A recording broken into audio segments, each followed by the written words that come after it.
অভিনেতা দেবকে দেখতে জনসমুদ্রে ভাসল গোবরডাঙ্গা। পঞ্চম দফা নির্বাচনে উত্তর 24 পরগনা জেলার বনগাঁ এবং ব্যারাকপুর লোকসভা কেন্দ্রে ভোট গ্রহণ, আর তার আগেই তৃণমূলের প্রচারে ঝড় তুলতে প্রার্থীদের হয়ে জেলায় রোড শো করতে আসলেন টলিউড অভিনেতা তথা সাংসদ দীপক অধিকারী দেব।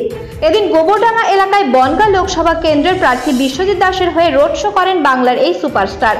সিনেমার পর্দায় দেখা অভিনেতাকে চাক্ষুষ একবার দেখতে যেন জনসমুদ্র তৈরি হয় গোবরডাঙ্গা জুড়ে। নতুন প্রজন্মের ছেলে মেয়েদের পাশাপাশি বয়স্ক মানুষজন অভিনেতা দেবকে দেখতে নামেন রাস্তায়। গোবরডাঙ্গা কালী মন্দির মাঠে দেবের হেলিকপ্টার নামতেই চিৎকার উন্মাদনায় ফেটে পড়ে গোটা এলাকা। হেলিকপ্টার থেকে নেমেই মাঠের চারপাশে থাকা অগণিত ভক্তদের উন্মাদনা দেখে সারা মাঠ প্রদক্ষিণ করেন অভিনেতা এই সাংসদ। কেউ মেলালেন হাত, কেউ আবার গোলাপ দিয়ে বরণ করলেন দেবকে। অনেকেই আবার খাতা পেন নিয়ে সুযোগ পেতেই নিলেন অটোগ্রাফ। তারপরে গাড়িতে উঠে রোড শোয়ে বেরোন তৃণমূলের এই অভিনেতা সাংসদ।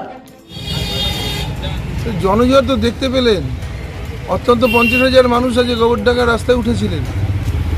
যে মমতা বন্দ্যোপাধ্যায় এবারে নির্বাচন উন্নয়নের নির্বাচন, আর একদিকে যিনি 5 বছর সাংসদ ছিলেন, মানুষ তার পরিষেবা থেকে বঞ্চিত হয়েছেন।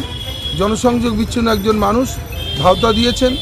কেন্দ্রের সরকার, বাংলা বিরোধী সরকার, বাংলা উন্নয়নটাকে বন্ধ করবার চক্রান্ত করছেন। এনআরসির নামে মানুষকে মিথ্যা বলেছিলেন, আজকে ভাওতা দিচ্ছেন।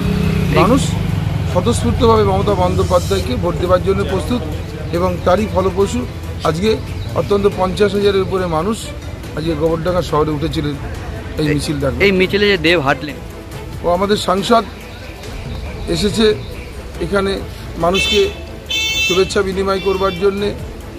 মানুষ তার কথা শুনেছেন, তিনি বলে গিয়েছেন যেখানে আবার আমরা জয় লাভ করার পরে উনি আবার এক বিজয় মিছিল আসবেন।